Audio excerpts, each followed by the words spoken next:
Hello everyone, welcome back my YouTube channel. Friends, आज हम एक और हिंदी का लेसन प्लान बनाएंगे। तो हिंदी का लेसन प्लान बनाने के लिए फ्रेंड्स, सबसे पहले हमें लेफ्ट साइड डेट मेंशन करनी होती है। उसके बाद सेंटर में हमें विषय, उपविषय और प्रकरण लिखना होता है। जैसे कि हमारा विषय है हिंदी, उपविषय है प्रकरण, उपविषय है हमारा पद्य और प्रकरण है हमारा ध्वनि। इसी तरह से फिर लास्ट कोने में हमें कक्षा, कालांश और अवधि लिखनी होती है। ये कक्षा 8 का प्लान है तो मैंने 8 मेंशन किया है।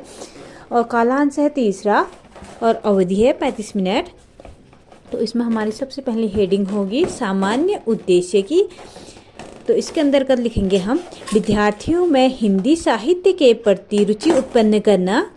अगला है विद्यार्थियों को शुद्ध उच्चारण, शब्दों की शुद्ध वर्तनी का ज्ञान कराना। उसके बाद अगला है विद्यार्थियों में मातृभाषा साहित्य की विविध विधाओं एवं उनके कला कौशल, भाव पक्षियों का ज्ञान कराना। और आखिरी है विद्यार्थियों में सद्वृत्तियों का विकास कर व्यक्तित्व का निर्माण करना। तो अगली हेडिंग उसके बाद हम डालेंगे विशिष्ट उद्देश्य।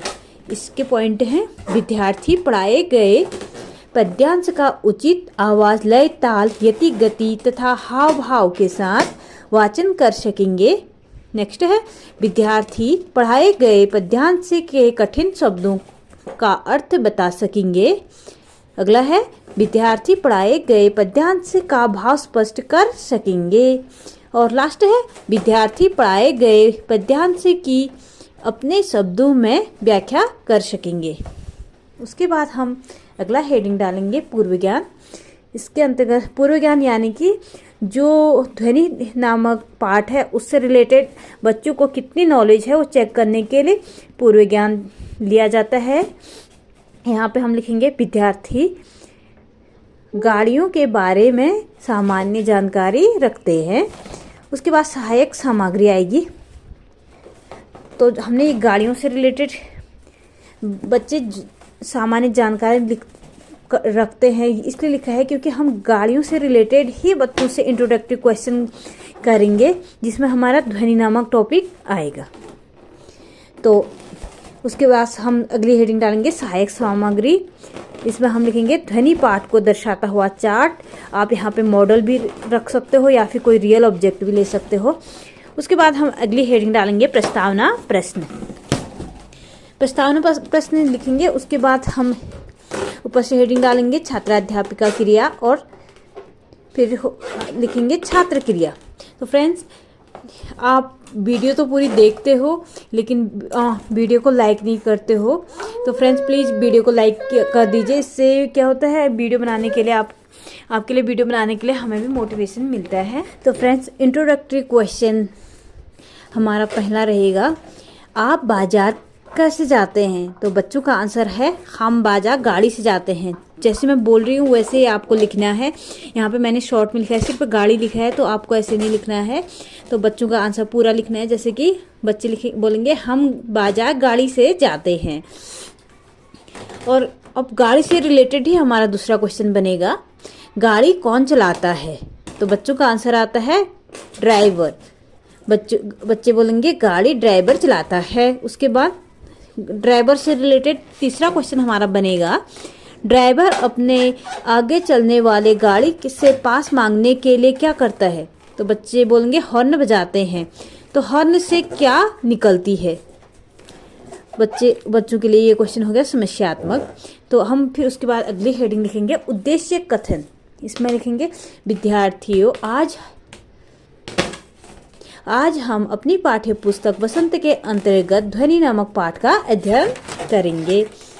अब उसके बाद जो ये काम करना होता है फ्रेंड्स, हमें दोनों पेज में एक ही साथ करना होता है। जैसे हम इस कोने से स्टार्ट करेंगे तो हमारा एंड इस कोने में होगा और ऐसे ही कॉलम आपको बना लेने हैं। तो सबसे पहले हमने शिक्षण बिंदु हेडिंग डालना है। उसके बाद अनुदेशात्मक उद्देश्य विशिष्टीकरण सहित, फिर छात्र अध्यापिका क्रियाएं, उसके बाद आएगा छात्र क्रियाएं, विधि पर विधि एवं शिक्षण सहायक सामग्री और लास्ट में लिखेंगे हम मूल्यांकन। जो लेसन प्लान की डायरी होती है फ्रेंड्स, उसमें ये सब लिखा हुआ रहता है, पहले से कॉलम भी बने हुए रहते हैं। अगर आप रफ में कोई लेसन प्लान बना रहे हैं तब आपको ये लिखना जरूरी होता है। वरना उसमें पहले से मेंशन रहता है ये चीज़। अब पहली हेडिंग इसमें लिखेंगे हम आदर्श वाचन। इसमें लिखेंगे विद्यार्थी श्रवण कौशल का विकास कर सकेंगे। और छात्र अध्यापिका क्रियाओं में लिखेंगे हम छात्र अध्यापिका उचित लय ताल यति गति हाव भाव के से प्रस्तुत पद्यांश का वाचन करेंगी। उसके आगे लिखेंगे हम विद्यार्थी ध्यानपूर्वक सुनेंगे। और आगे लिखेंगे हम वाचन विधि पाठ्य पुस्तक विधि। अगली हेडिंग डालेंगे अनुकरण वाचन। इसमें हम लिखेंगे विद्यार्थी वाचन क्षमता का विकास कर सकेंगे। और छात्र अध्यापिका क्रियाओं में लिखेंगे छात्र अध्यापिका व्यक्तिगत रूप से विद्यार्थियों को प्रस्तुत पद्यांश का वाचन करने का निर्देश देगी। और छात्र क्रियाओं में लिखेंगे निर्देशित विद्यार्थी वाचन करेगा व शेष विद्यार्थी ध्यानपूर्वक सुनेंगे। और आगे पे आ जाएगा हमारा अनुकरण वाचन। उसके बाद हम काठिन्य निवारण उच्चारण संशोधन लिखेंगे। उसमें हम लिखेंगे विद्यार्थी कठिन शब्दों का उच्चारण करने में सक्षम होंगे। और छात्र अध्यापिका क्रियाओं में लिखेंगे छात्र अध्यापिका कठिन शब्दों को श्यामपट्ट पर लिखेंगी और विभिन्न माध्यमों से कठिन शब्दों का अर्थ उच्चारण कराएंगी। उसके बाद हम छात्र क्रियाओं में लिखेंगे विद्यार्थी व्यक्तिगत रूप से शब्दों का उच्चारण करेंगे विखंडन विधि। और उसी के नीचे पे हम लिखेंगे शब्द और उच्चारण। एक छोटा सा बॉक्स बना के जो कठिन शब्द होंगे उनका हम उच्चारण करेंगे। यहाँ पे जैसे कोमल, अंत, पुष्प और अमृत, ये 4 शब्द लिए हैं मैंने। और इन्हीं को तोड़ तोड़ के हम यहाँ पे लिखेंगे उच्चारण में। जैसे कि कोमल को लिखेंगे हम को म ल ऐसे करके। अंत को अ आधा 9 हलंत लगाएंगे नीचे से और त लिखेंगे। फ्रेंड्स यहाँ पे मैंने फर्स्ट में किसी और का लिखा हुआ है, मैं शायद मुझसे मिस्टेक हो गई, तो आप यहाँ पे लिखना को म ल ऐसे करके। पुष्प का हम लिखेंगे पू आधा हलंत लगा हुआ स प। अमृत को हम लिखेंगे अ म र में नीचे से हलंत लगा तो अमृत।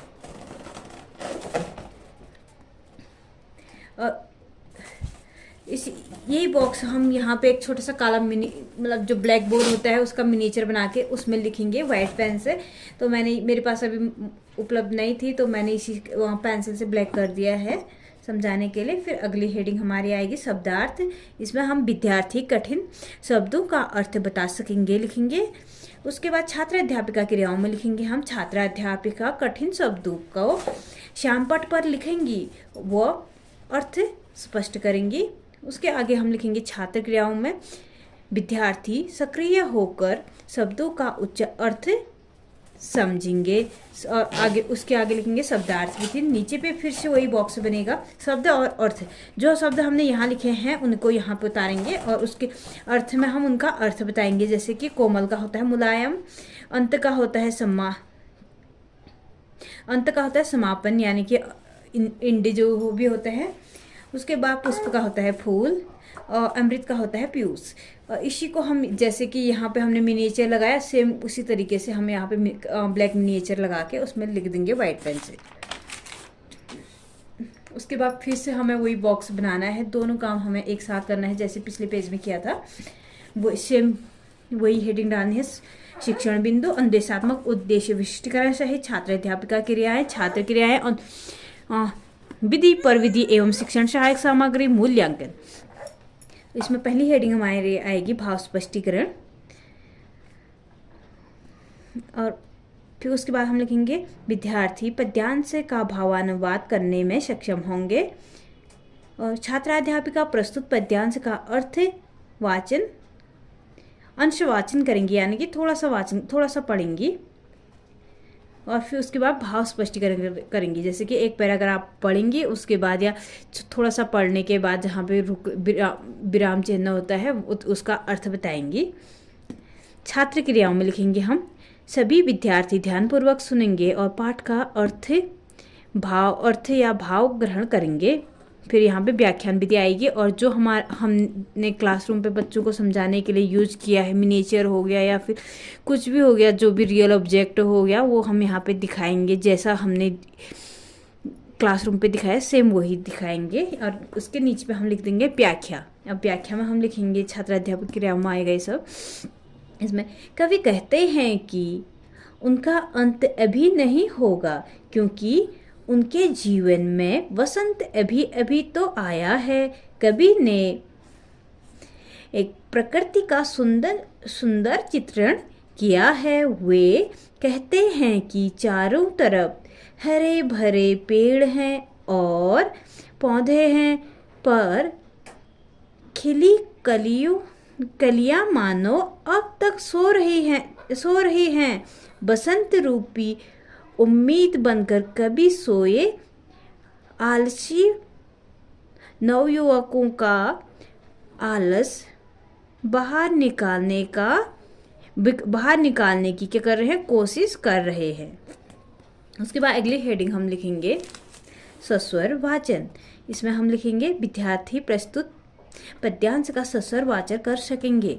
और छात्र अध्यापिका क्रियाओं में फिर से हम लिखेंगे छात्र अध्यापिका विद्यार्थियों को सस्वर वाचन करने का निर्देश देगी तथा स्वयं घूम घूम कर संपूर्ण कक्षा का निरीक्षण करेंगी। छात्र क्रियाओं में लिखेंगे सभी विद्यार्थी उपयुक्त पद्यांश का सस्वर वाचन करेंगे। और उसके आगे लिखेंगे सस्वर वाचन। फिर बोधात्मक प्रश्न आएंगे। इसमें हम लिखेंगे विद्यार्थी पद्यांश से संबंधित प्रश्नों के उत्तर बता सकेंगे। और उसके आगे लिखेंगे छात्राध्यापिका विद्यार्थियों से प्रस्तुत पद्यांश से संबंधित प्रश्न पूछेंगी। और प्रश्न नंबर 1 है, इस कविता के कवि का नाम क्या है? तो बच्चों का आंसर आएगा इस कविता के कवि का नाम सूर्यकांत त्रिपाठी निराला जी है। उसके आगे हम लिखेंगे प्रश्नोत्तर विधि। दूसरा प्रश्न हमारा आएगा कवि ने किसके आलस को कम करने की बात कही है? तो कवि ने युवाओं के आलस को कम करने की बात कही है। तो अब ये आखिरी पेज है फ्रेंड्स लेसन प्लान का हमारा। इसमें हम लिखेंगे पहले वही बॉक्स बना लेंगे, जैसे कि शिक्षण बिंदु लिखेंगे, अनुदेशात्मक उद्देश्य विशिष्टीकरण सहित लिखेंगे। उसके बाद छात्राध्यापिका क्रियाएं, और उसके नीचे पे हमारी पहली हेडिंग आएगी फिर श्यामपढ़ विधि। अभी तक फ्रेंड्स आपने मेरे लेसन प्लान को लाइक नहीं किया है तो प्लीज़ फ्रेंड्स लाइक कर दीजिए। इससे क्या होता है आपके लिए नई नई वीडियोस बनाने का मन करता है। मेरा भी, मैं डेली वीडियो तो नहीं अपलोड करती हूँ क्योंकि लाइक ही बहुत कम आते हैं मेरे वीडियोस में, तो मन नहीं करता है। तो अगर अच्छे लाइक आएंगे, अच्छे व्यूज आएंगे तो डेली मैं आपके लिए एक 2 प्लान अपलोड करूँगी। तो जो हमने ब्लैक बोर्ड में काम किया रहता है श्यामपठ कार्य विधि में, हम वो पूरा इसमें मेंशन करते हैं। जैसे कि पहले हमने दिनांक डाला, विषय उपविषय प्रकरण लिखा, जैसे हिंदी हो गया, पद्य हो गया, ध्वनि हो गया, फिर कक्षा कालांश अवधि। उसके बाद शब्द उच्चारण अर्थ, और जो शब्द हमने ये देखिए फ्रेंड्स यहाँ पे लिखे शब्द और उच्चारण अर्थ है, उनको हम यहाँ पे ब्लैक बोर्ड में मेंशन कर देंगे। जैसे कोमल, अंत, पुष्प। उच्चारण में जैसे उनको इन शब्दों को तोड़ कर लिखेंगे, अर्थ में जो ये शब्दों का अर्थ है वो बता देंगे। उसके बाद अगली हेडिंग हमारी आएगी लिखित व निरीक्षण कार्य, और इसमें आएगा छात्राध्यापिका श्यामपठ कार्य को उत्तर पुस्तिका में उतारने का निर्देश देगी और स्वयं घूम घूम कर संपूर्ण कक्षा का क्या करेंगी, निरीक्षण करेंगी। उसके बाद अगली हेडिंग आएगी सामान्यकरण अनुपयोग। उसमें हम लिखेंगे विद्यार्थियों, आज हमने ध्वनि नामक कविता का अध्ययन किया, जिससे हमें यह शिक्षा मिलती है कि अगर हम परिश्रम करेंगे तो हमें मनचाहे लक्ष्य की क्या होगी, प्राप्ति होगी। उसके बाद पुनरावर्ती प्रश्न आएंगे। तो ध्यान रहे फ्रेंड्स, जो हम ये पूरे लेसन प्लान में क्वेश्चन बनाते हैं वो क्या होने चाहिए, 2 बार नहीं होने चाहिए। कोई भी क्वेश्चन दूसरी बार नहीं होना चाहिए, सब हमेशा हमें अलग अलग क्वेश्चन रखने हैं। तो यहाँ पे पुनरावर्ती प्रश्न में आएंगे अंत का अर्थ बता क्या होता है। और दूसरा प्रश्न हमारा है इस कविता के माध्यम से कवि क्या कहना चाहते हैं। और गृह कार्य में हम लिखेंगे सभी विद्यार्थी कविता को याद करेंगे तथा सुंदर अक्षरों में लिखकर लाएंगे। तो friends, thanks for watching my video, और वीडियो पसंद आए तो लाइक शेयर एंड सब्सक्राइब।